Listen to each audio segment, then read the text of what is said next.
When an atheist professor publicly mocked God in front of Barron Trump, he thought it would be an effortless victory, but what he got instead? Total humiliation. But before we dive into this incredible moment, let me know in the comments, where are you watching from? It all took place at one of those elite academic conferences where America's sharpest young minds gather.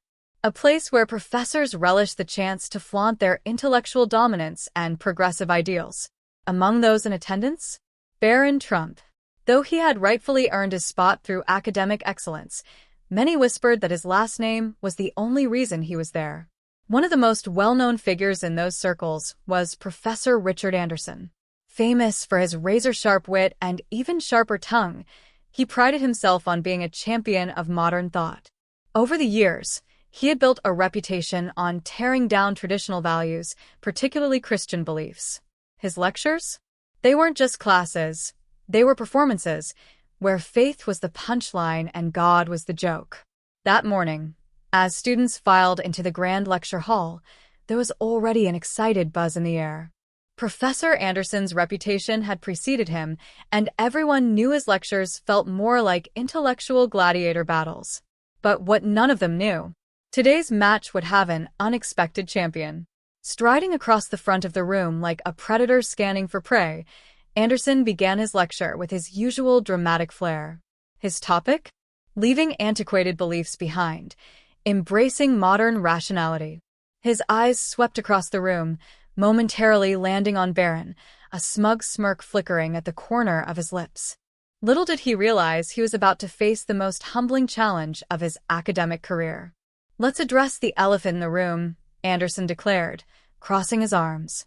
Studies consistently show an inverse correlation between intelligence and religious belief. In simpler terms, because I know some people might need it, he sneered, directing his gaze at Barron. The smarter you are, the less likely you are to believe in supernatural fantasies. A few students shifted uncomfortably as he pulled up a graph on the screen. "See this declining lines?" Anderson continued, tapping the display. "This is what happens to religious belief as IQ and education levels rise. Fascinating, isn't it? Though, I suppose for some, family traditions," another pointed glance at Barron, "make it harder to embrace basic cognitive development." Near the back of the room, Professor Thompson watched the scene unfold, his concern growing. He'd seen Anderson push boundaries before, but this was personal. "You know what truly amazes me?" Anderson went on, his voice dripping with arrogance. "In this very room, we have some of the brightest young minds in America, future scientists, leaders, thinkers. And yet, I guarantee some of you still cling to these primitive beliefs, unable to break free from your cognitive limitations." Barron remained perfectly still. No nervous laughter. No shifting gaze. No shrinking in his seat.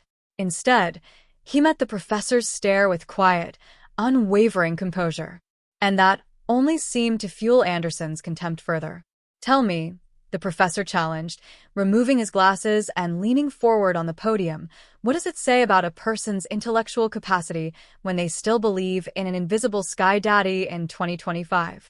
When their cognitive growth is so stunted they need fairy tales to explain the world?"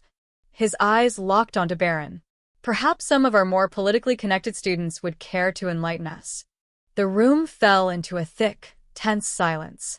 Students sat breathless, the professor's thinly veiled attack hanging in the air. But no one, not even Anderson himself, was prepared for what happened next. "Actually, Professor," Barron's voice sliced through the tension, calm and measured, "I'd be happy to address your concerns about cognitive development." A smirk crept onto Anderson's face. Well, young Mr. Trump wants to educate us on intellectual capacity." He gestured dramatically. "Please, enlighten us on how your God fits into the modern world of quantum physics and artificial intelligence."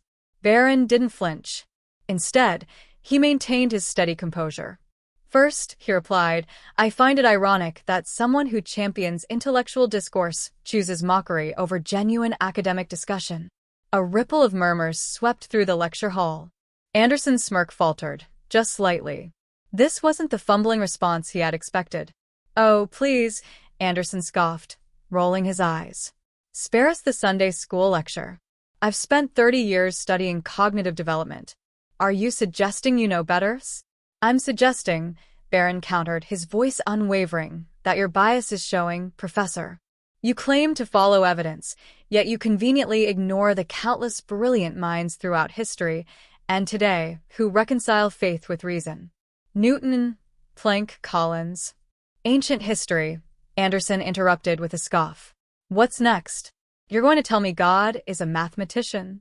He chuckled, expecting laughter from the class. But instead, silence. Barron stood a little taller. You mock faith while exhibiting your own form of religious devotion, a blind faith in your own intellectual superiority.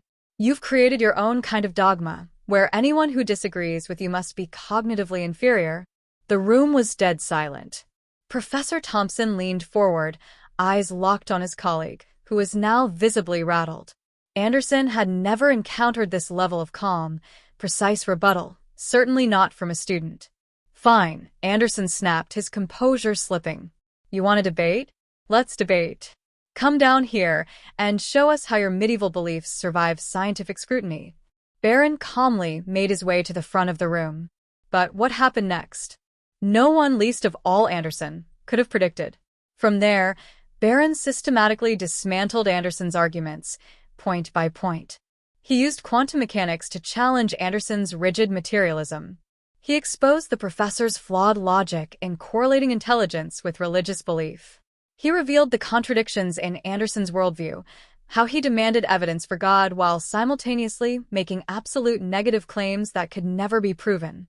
With every response, Anderson's confidence wavered. His hands gripped the podium tighter. His face turned redder. And by the end, he had nothing left. No counterargument. No witty retort. Just silence. And in that silence, something shifted. For the first time in his career, Professor Anderson, so accustomed to ridiculing faith, found himself questioning his own intellectual arrogance. As Barron returned to his seat, students whispered in awe. Some even applauded. Meanwhile, Anderson stood frozen behind his podium, staring at his notes that now seemed utterly meaningless. After class, Professor Thompson approached his shaken colleague. Richard, he said quietly, perhaps this is an opportunity for some reflection. Anderson simply nodded, still processing what had just happened. That day became legendary in academic circles, not just as the day Barron Trump defended his faith with extraordinary eloquence, but as proof that when truth meets arrogance, truth always wins. If this story inspired you, don't forget to like and subscribe. Thanks for watching, and as always, God bless you. And God bless America.